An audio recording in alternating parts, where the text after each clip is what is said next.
65 વર્ષના માજી છે.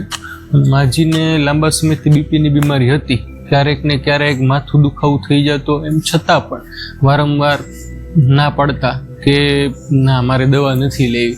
અને પછી આખરે ગઈકાલે રાત્રે 11 વાગે આવ્યા છે અને સિટી સ્કેનમાં પણ મોટું હેમરેજ છે, બરાબર.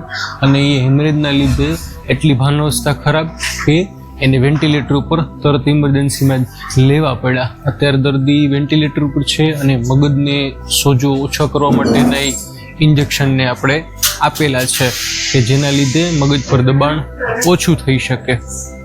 અને હવે આગળની સારવાર કોઈ એવું નથી કે હેમરેજને આપણે બહાર ઓપરેશનથી કાઢી શકીએ. જનરલી બીપી વધવાને લીધે નસ ફાટવાના કેસમાં એવું નથી હોતું કે ઓપરેશન કરીને આપણે કરી શકતા હોઈએ છીએ, બરાબર. રાતે 12 વાગે અંદાજે આવેલું આ દર્દી, આ 40 વર્ષનો યુવાન છે અને શું કરતો હતો, ઝાડવામાં ગ્રાઇન્ડરથી આપણે કટ કરતા હતા મશીનથી. થોડોક હાથ છટકી ગયો, એ ગ્રાઇન્ડરનું મશીન હોય ને અહીંયા હાથ ઉપર ફરી ગયો, આપણે કાંડાની જસ્ટ ઉપર. એટલે શું થઈ ગયું, હાથમાં કઈ આમાં જો ફ્રેક્ચર નથી થયું, પણ આજુબાજુ દેખાય આ હોજો ચડી ગયો. આ હોજાની અંદર જે આપણી જરૂરી નસ હોય ને એ તૂટી ગઈ હતી. આજે એ નસ કે જે આપણે રેડિયલ આર્ટરી કે જે ખાસ કરીને આપણે જેમ હાથે ચાકુ મારી લેતા કાંડામાં કપાઈ જતી એ વાળી નસ અહીંયા જતી, તો એ તૂટી ગઈ. તો એની પાછી રાતોરાત એનું આપણે ધવલ બારીયા અને કલ્પેશ ગજણિયા સાહેબની ટીમ દ્વારા ઓપરેશન કરવામાં આવ્યું. અત્યારે હવે દર્દી સ્વસ્થ છે. બીજું દર્દી દેખાડું.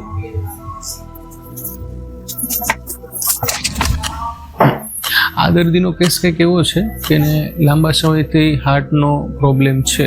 એના 2 વાલ્વ રિપ્લેસ કરેલા છે, એમ છતાં વાલ્વને અમુક કેપેસિટીથી વધુ કામ નથી કરી શકતા કે જેના લીધે હૃદય ઉપર લોડ પડે અને ઘણીવાર ફેફસામાં પાણી ભરાઈ જાય. જ્યારે ફેફસામાં પાણી ભરાઈ જાય તો આપણે ઇન્જેક્શન આપવા પડે છે.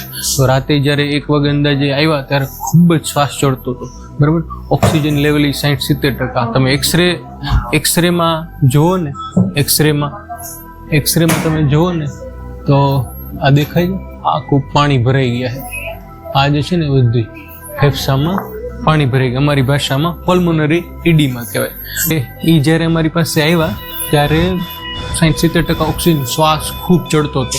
એ પછી આ પ્રકારનું વેન્ટિલેટર મૂક્યું. આ જે વેન્ટિલેટર તમે જોઈ શકો છો કે NIV નોન ઇન્વેઝિવ છે. આ જે માસ્ક છે એ મોઢાની બહાર હોય. દર્દી ભાન અવસ્થામાં હોવું જરૂરી છે એના માટે. અને સાથે મશીન જે વેન્ટિલેટરનું છે ને એ તો એ જ છે. દર્દીને અત્યારે હવે ખૂબ સારું છે. 4-5 કલાક ગયું ને હવે કેમ છે, સારું છે.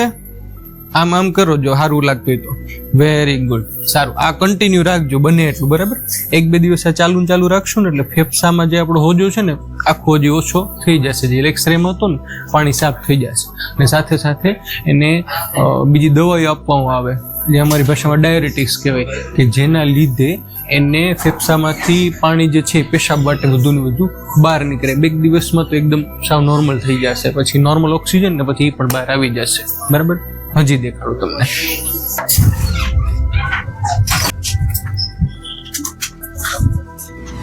હવે આ દર્દી અંદાજે રાત્રે 3-3:30 વાગે આવ્યું. એમને રોડ અકસ્માત બહુ બુરી રીતના થયો. રોડ અકસ્માતમાં પાછું એમને હેલ્મેટ નહોતું પહેર્યું. એટલે આખો એનો સિટી સ્કેન તમે જુઓ ને તો ભયંકર છે ને. એક બાજુનું ડાબા મગજમાં હેમરેજ થઈ ગયું છે અને એ હેમરેજ એટલી હદે સિરિયસ હતું ને કે એને ઇમરજન્સીમાં જ વેન્ટિલેટર પર લેવા પડ્યા. કારણ કે એના આ જે મગજમાં આ ભાગમાં હેમરેજ છે, બરાબર. અને એ એટલું મોટું હેમરેજ ને એના લીધે મગજ ઉપર ધક્કો લાગે એટલે જે મગજના કેન્દ્રો હોય શ્વાસના એ પણ દબાઈ ગયા. એટલે પછી એને તરત ઇમરજન્સીમાં આવ્યું. ત્યારે અંદાજે 3:30 વાગે ત્યારે વેન્ટિલેટર ઉપર લીધું. પછી CT સ્કેન કર્યો અને પછી તરત ઓપરેશન થિયેટરમાં લીધું. હવે આગળનો આપણે થોડોક સમય લાગશે કે જેમાં મગજનો હેમરેજ તો દૂર કરી દેવામાં આવ્યું છે. પછી સોજો ઉતરતા સમય લાગે. મગજને સોજો ઓછો કરવાની દવા એવું ચાલે છે અને એ પછી ધીરે ધીરે લાગશે. આવા કેસમાં જનરલી આમ દિવસો અને અઠવાડિયે પણ લાગી શકે. ધીરે ધીરે બહાર આવે.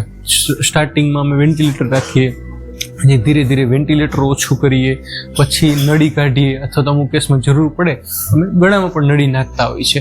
જે અમુક સમય થઈ જાય ને, અમુક અઠવાડિયામાં પાછી રિકવરી આવે તો પછી અમુક અઠવાડિયા કે દિવસો પછી આ નળી પણ નીકળી શકે, પણ થોડુંક ટાઈમ લાગે અને પેશન્સ રાખવો પડે, ડૉક્ટરને પણ અને સગાને પણ. તો મિત્રો કંઈક આવી રીતના આજની નાઇટ ડ્યુટી રહી હતી. અને ઇમરજન્સીમાં એમાં પાછું હતું એવું કે આજે રવિવાર હતો, પહેલા મહિનાનો પહેલો રવિવાર, તારીખ 1/6/2025, એટલે દિવસે પણ આખો બહુ હેક્ટિક રહ્યો હતો, કારણ કે અમે પોરબંદર ગયા હતા, હું ને મોઢા સાહેબ. તો અમારી એક્સપેક્ટેશનથી બહુ ઝાઝા દર્દી ઉમટી પડ્યા હતા.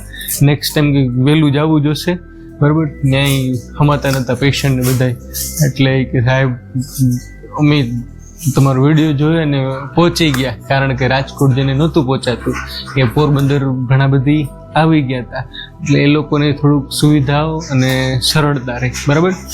બસ આપણે ગમે એ થાય કામ કરતા રહીશું, દિન રાત મહેનત કરતા રહીશું, અને ગમે એ થાય તમને આરોગ્ય જ્ઞાન આપણી દેશી ભાષામાં સમજાવતા રહીશું. ચલો મળીશું આગળના વિડીયોમાં. ત્યાં સુધી તમને બધાને મારા સીતારામ, જય માતાજી, અને હવે હું હોઈ જાઉં છું. જય શ્રી કૃષ્ણ બધાને.